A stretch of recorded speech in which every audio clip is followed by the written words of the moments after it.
जय श्री राधे, जय श्री कृष्ण। सभी भक्तों को, सभी सज्जनों को, सभी सनातन धर्मावलंबियों को होली के त्यौहार की बहुत बहुत बधाइयाँ।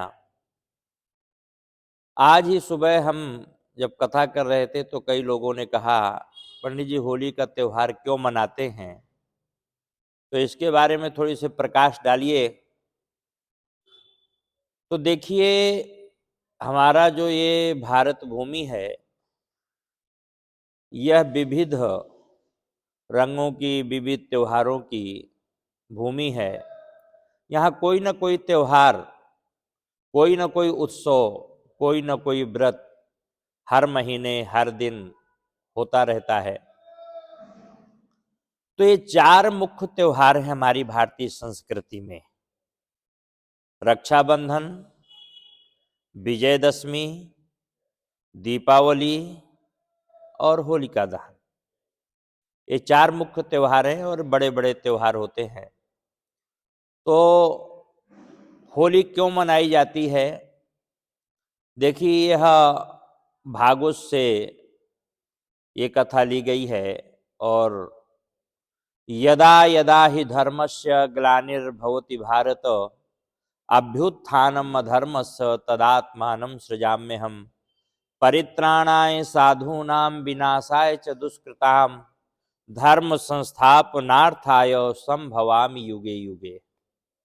जब जब धर्म की हानि होती है तो परमात्मा किसी न किसी रूप में अवतरित होता है, धर्म की स्थापना करता है, अधर्म का विनाश करता है। विप्रधेनु सुरसंत हितलीन मनुज अवतार है।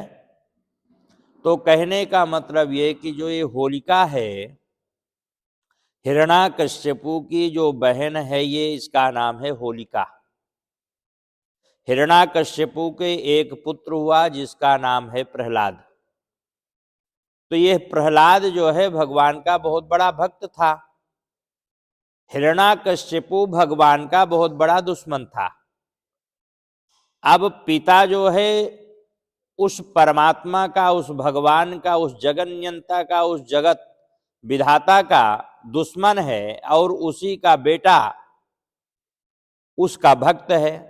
तो पिता पुत्र में जो है बहुत विवाद हो गया। पुत्र तो बेचारा कुछ नहीं बोलता था, लेकिन पिता चाहता था कि यह मेरे दुश्मन का गुणगान मेरे घर में, मेरे रसोई में, मेरे आंगन में गा रहा है, इसलिए मैं इसका कल्याण कर दूं। उसको हर तरह से मारने का प्रयत्न किया। विष दिया, बच गया। हाथी के नीचे दबवाया, बच गया। काल कोठरी में डाल दिया, बच गया। पहाड़ से गिराया, बच गया। एक दिन उसकी बहन आई जिसका नाम था होलिका। भैया क्या बात है, बड़े चिंता में बैठे हो? बहन क्या बतलाऊं,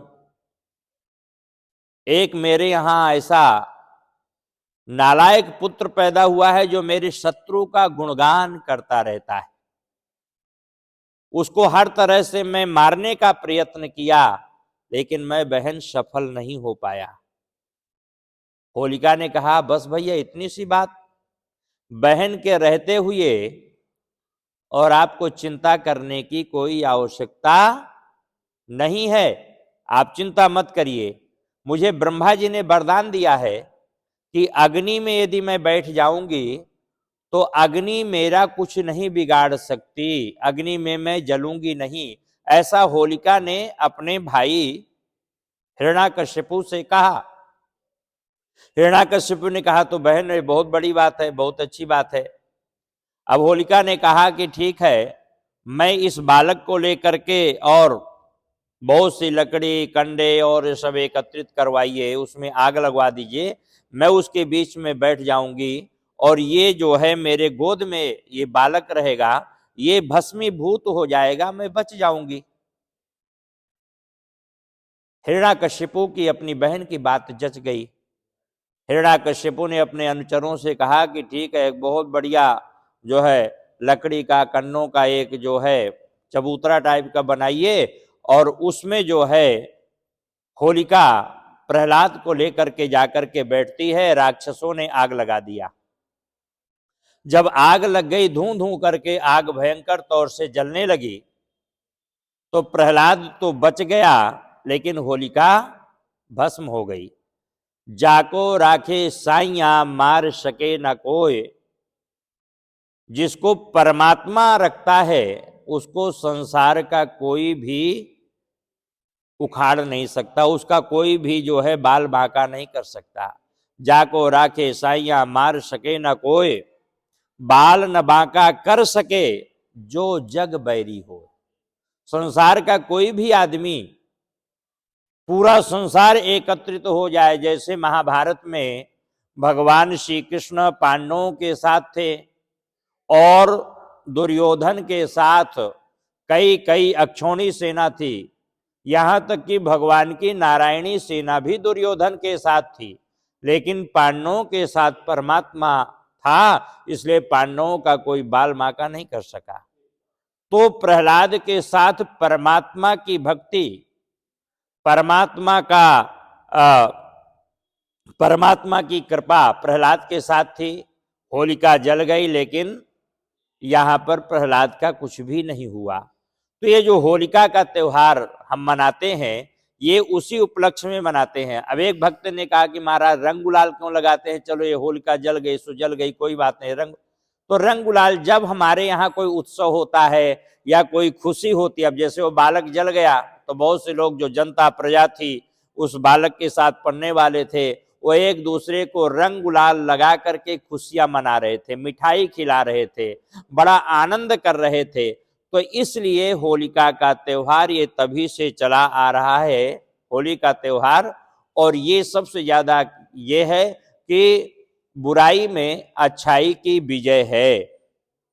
मतलब जब जब परमात्मा को ये लगता है कि अधर्म की हानि होती है, तो परमात्मा किसी न किसी रूप में अवतरित होता है और धर्म की स्थापना करता है। उसी विषय में आगे चल करके उस भगवान ने नरसिंह रूप धारण किया, क्योंकि यह जो हिरण्याकश्यपु था, ब्रह्मा जी से वरदान ले लिया था कि मैं न दिन में मरूं न रात में मरूं, न मनुष्य से मरूं न जानवर से मरूं, न ये 12 महीनों में मरूं, नाना प्रकार के इसके पास वरदान थे। तो भगवान ने उसी रूप में उसको मारने के लिए वैसे ही सब कुछ पैदा कर लिया, नरसिंह पैदा कर लिया। अस्त्र शस्त्र से न मरूं, उसने नाखून ले लिया, न भीतर मरूं न बाहर मरूं। भगवान ने उसको डेहली में, जो घर की देहली होती है, वहां पर बैठ करके न ऊपर मरूं न नीचे मरूं, गोदी में रख लिया।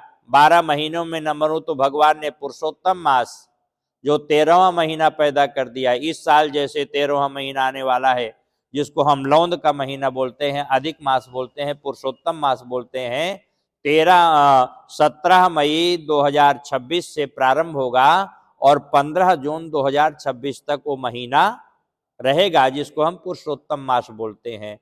तो भगवान को 13 महीना बनाना पड़ा उसको मारने के लिए।